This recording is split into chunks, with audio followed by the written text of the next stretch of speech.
Now, there are two qualities that can increase your chances of success. Two very important qualities. Number one, patience. Number two, persistence. Let's talk about patience for a moment. Patience is what? Learning to handle the passing of time. Now, once you've had an appetite for success and you start going for it, now you've got to learn to handle the passing of time. Here's why. It takes time. It takes time to build a corporate work of art.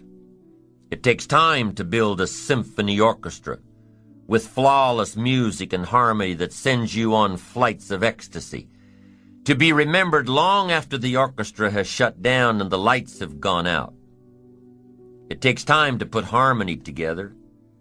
It takes time to build a life. It takes time to build an enterprise. It takes time to get through school. It takes time to develop and grow. So give your enterprise time. Give your business time. If you're in management, give your people time. If you're a parent, give your kids time. Don't be too short, too quick.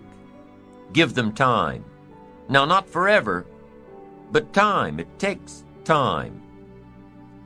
Here's the ultimate challenge. You've got to have patience with yourself. It takes time to make changes in habit and discipline.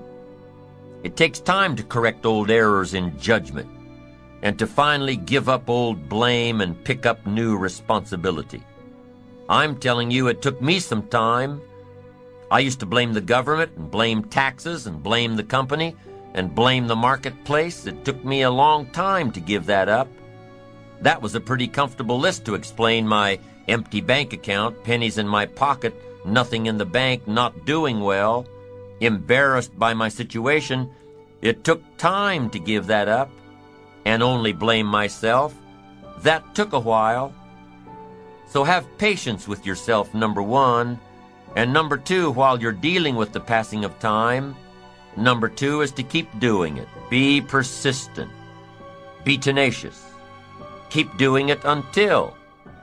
As long as you are patient and persistent, it's hard to elude success. As long as you maintain patience and persistence, tenacity, there's only one person, just one person, that will draw the line between success and failure.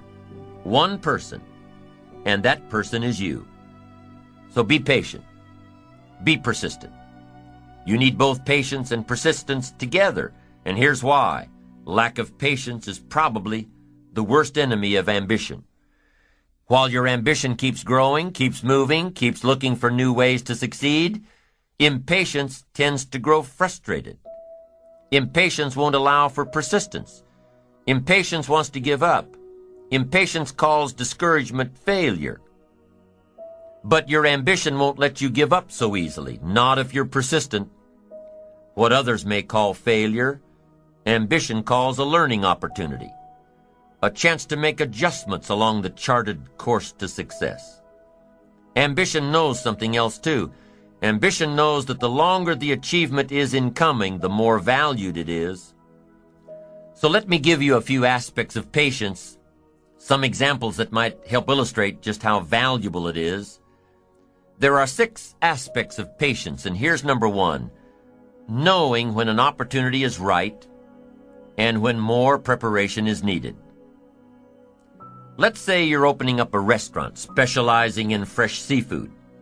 You're all excited to get going, get the money coming in instead of it all going out. You're all excited. So because you're all excited, you want to open early. Your impatience gets the best of you. And so you do, open before your scheduled grand opening. Customers start coming in. They're all excited about this new great restaurant. And everybody wants some fresh seafood. They're all ordering fresh seafood from the menu. But now you panic. You haven't got any. You're not ready. The fresh seafood shipment won't come in for a week. Impatience has just killed the restaurant. Now let's say you've got a great new product that's scheduled to come out on the market in the next several months. Everything's going according to plan, so you start planning your ads, start planning big public relations events. You're so sure that it's going to happen that you set a date.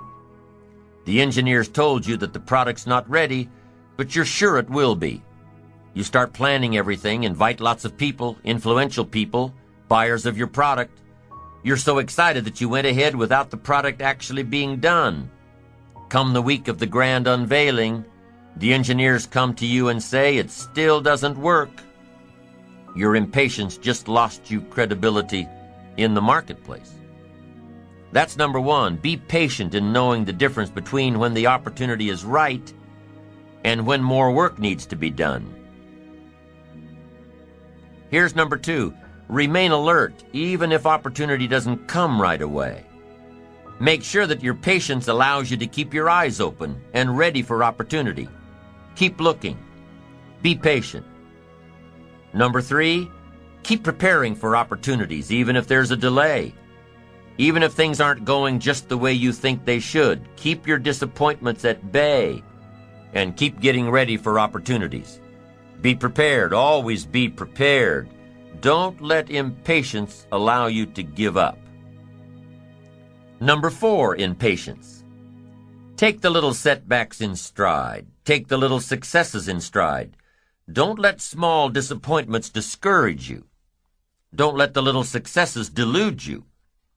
Avoid the emotional roller coaster that will always disrupt your plan. Number five, if you're waiting on the decisions of others, be patient. You cannot control the decision-making abilities of others.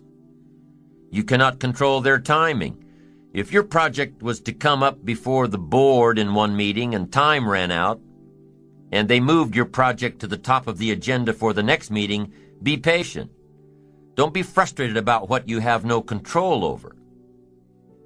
And number six, take a vacation from your ambition. If you've been working day after day, week after week, month after month without a break, take a vacation from your ambition.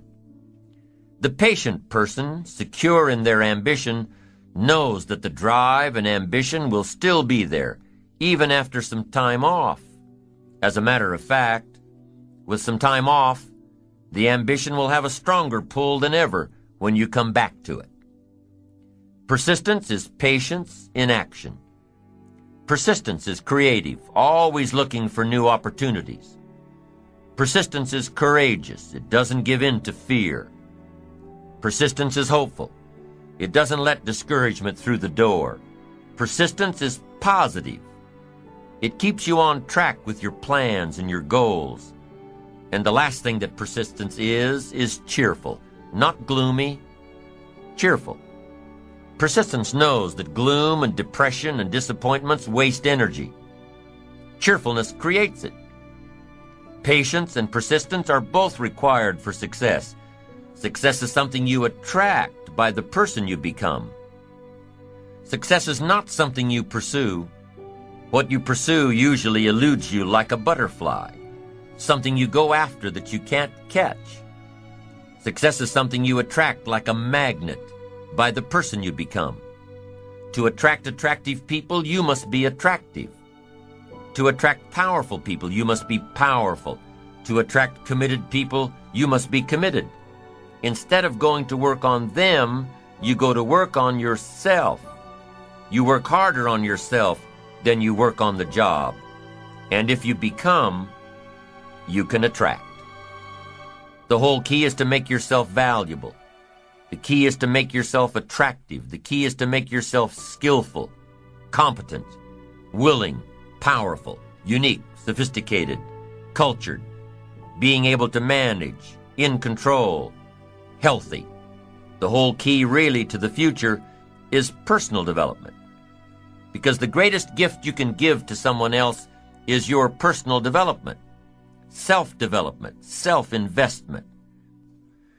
If I become 10 times wiser, 10 times stronger, 10 times brighter, 10 times more competent, think of what that will do for my success.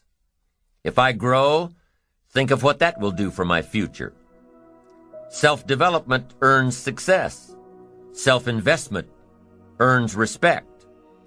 And the only way to make a better and better and better investment in your future is to become better and stronger and wiser and more competent. And the more attractive you become, the more attractive you are. And the more attractive you are, the more you attract success. Self-development, self-investment attracts success. That's powerful. Now here's what would be pitiful if your income grew and you didn't grow. Because here's what usually happens. If your income takes some jumps, it's best that you grow quickly up to where your income is. Why? Because otherwise your income will soon come back to where you are. I'm telling you, success doesn't want to hang around an incompetent person. That's the problem with winning the lottery. The lack of self-development to be able to master it and keep it. And now the fortune is bigger than the person, rather than the person being bigger than the fortune. If you're a parent, use that as a challenge to grow personally. Use the challenge of parenting to grow. See what you can become. One ancient writer said this, "Here are some reassuring words. God's arm is not short." Aren't those reassuring words? God's arm is not short. You can't think of anything more pitiful than a God with a short arm. Poor God, his arm's too short. He can't reach all the way. Can't reach out to all of us. This writer said, no, be reassured. God's arm is not short. He can reach all the way, and he can reach everybody. Shouldn't that be said of every father, of every mother? They can reach all of their children. They can reach all the way. They don't lack stories and illustrations. They don't lack wisdom and power. And the only way you can become that kind of parent, the only way you can keep up that process, is by personal development, by becoming better than you are, stronger than you are, wiser than you are, becoming, growing, so that your investment grows. As your children grow, you grow. Your power grows, your influence grows, your wisdom grows, your command of the language grows. You see, that's what's challenging, to be involved in a situation that makes you grow. If that situation is success, keep growing to be bigger than your fortune.